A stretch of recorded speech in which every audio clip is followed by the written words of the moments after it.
ಒಂದಿಷ್ಟು ಫೋಟೋಗಳು ವೈರಲ್ ಆಗ್ತಾ ಇದೆ, ವಿಡಿಯೋಗಳು ವೈರಲ್ ಆಗ್ತದೆ. ಅಲ್ಲಿ ಕೈದಿಗಳಿಗೆ ಆಂಡ್ರಾಯ್ಡ್ ಮೊಬೈಲ್ಗಳು ಸಿಗ್ತಾ ಇದ್ದಾವೆ, ಯಥೇಚ್ಛವಾಗಿ ಗಾಂಜಾ ಸಿಗ್ತಾ ಇದೆ, ಇಸ್ಪೇಟ್ ಆಡ್ತಾ ಇದ್ದಾರೆ.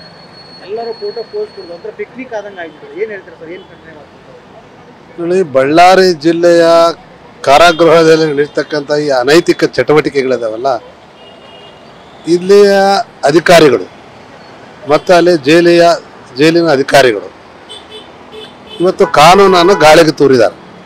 ಹಂಗಾಗಿ ಇಂಥ ಅನೈತಿಕ ಚಟುವಟಿಕೆಗಳು, ಇಸ್ಪೇಟ್ ಆಡೋದು, ಗಾಂಜಾ ಹೊಡೆಯೋದು, ಮೊಬೈಲ್ ಬಳಕೆ ಮಾಡೋದು ಇದೇನಿದೆ ಅಲ್ಲ. ಮತ್ತು ಜೈಲು ಅಂದರೆ ಏನು? ಇಡೀ ದೇಶದೊಳಗೆ ಬಳ್ಳಾರಿ ಜೈಲು ಅಂದರೆ ಒಂದು ಕಠಿಣ ಶಿಕ್ಷೆ ಒಳಪಡ್ತಕ್ಕಂಥ ಜೈಲು ಅಂತ ಹೆಸರುವಾಸಿ ಇತ್ತು. ಆದರೆ ಇವತ್ತು ಏನಾಗ್ತಾ ಇದೆ, ಅಧಿಕಾರಿಗಳ ನಿರ್ಲಕ್ಷ್ಯತನದಿಂದ ಇದು ಸಂಪೂರ್ಣವಾಗಿ ಇವತ್ತು ಐಷಾರಾಮಿ ಜೀವನ ಮಾಡ್ತಕ್ಕಂಥ ಪರಿಸ್ಥಿತಿ ಇವತ್ತು ನಿರ್ಮಾಣ ಆಗಿದೆ.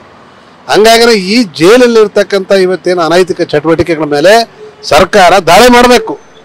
ಈಗೇನು ಇಲ್ಲಿ ಬಳ್ಳಾರಿ ಬಂದಿರತಕ್ಕಂಥ ಒಬ್ಬ ಖಡಕ್ ಎಸ್ ಪಿ ಅಂತ ಏನು ಹೆಸರುವಾಸಿ ಆಗುವಂಥದ್ದೇನು ಸಾಗ್ತಾ ಇದೆಯಲ್ಲ, ಇಂತಹ ಸಂದರ್ಭದೊಳಗೆ ಇವೆಲ್ಲವೂ ಕೂಡ ಬಳಕೆ ಆಗ್ತದವ ಅಂತಂತಂದರೆ ಇದು ಅರ್ಥ ಏನು?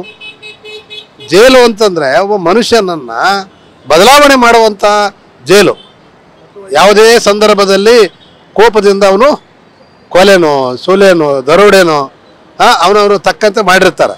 ಅದ್ರ ಜೈಲನ್ನು ಮತ್ತೆ ಅಧಿಕಾರಿಗಳು ಅಲ್ಲೆಲ್ಲ ಗಾಂಜಾ ಹೊಡೆಯೋದಕ್ಕೆ, ಇಸ್ಪೇಟ್ ಆಡೋದಕ್ಕೆ, ಕುಡಿಯೋದಕ್ಕೆ ಎಲ್ಲವನ್ನೂ ಕೂಡ ಅವರಿಗೆ ಪ್ರೋತ್ಸಾಹ ಕೊಡ್ತಾರಂತಂದರೆ ಇವತ್ತು ಮನುಷ್ಯನನ್ನು ಪರಿವರ್ತನೆ ಮಾಡೋಕ್ಕೆ ಸಾಧ್ಯನಾ? ಇದಕ್ಕೆ ನೇರ ಹೊಣೆಗಾರರು ಜಿಲ್ಲಾಡಳಿತ ಮತ್ತು ಸರ್ಕಾರ ಇದು ಗಂಭೀರವಾಗಿ ತಗೊಳ್ಬೇಕು. ಯಾಕೆ ಅಂತಂದರೆ ಈ ಪರಿವರ್ತನೆ ಅನ್ನೋದೈತಲ್ಲ, ಇದಕ್ಕೆ ಅರ್ಥ ಬರಲ್ಲ. ಹಂಗಾಗಿ ಜಿಲ್ಲಾಡಳಿತ ಗಂಭೀರವಾಗಿ ತಗೊಂಡು ಇವ್ರ ಮೇಲೆ ಕಠಿಣ ಕ್ರಮ ತಗೊಳ್ಬೇಕು. ಅಲ್ಲಿರ್ತಕ್ಕಂಥ ಸೂಪರ್ಡೆಂಟ್ ಮತ್ತು ಅಲ್ಲಿರ್ತಕ್ಕಂಥ ಅಧಿಕಾರಿಗಳು ಇದಕ್ಕೆಲ್ಲವೂ ಕೂಡ ನನಗೆ ಗೊತ್ತಿದ್ದಂಗೆ ಬಾಂಬೆಯಿಂದ ಇರ್ತಕ್ಕಂಥವ್ರು, ಬೆಂಗಳೂರು ಅಂಡರ್ವರ್ಲ್ಡ್ ಡಾನ್ಗಳು, ಎಲ್ಲ ರೀತಿಯ ಅಲ್ಲಿರ್ತಕ್ಕಂಥ ಡಾನ್ಗಳದರಲ್ಲಿ.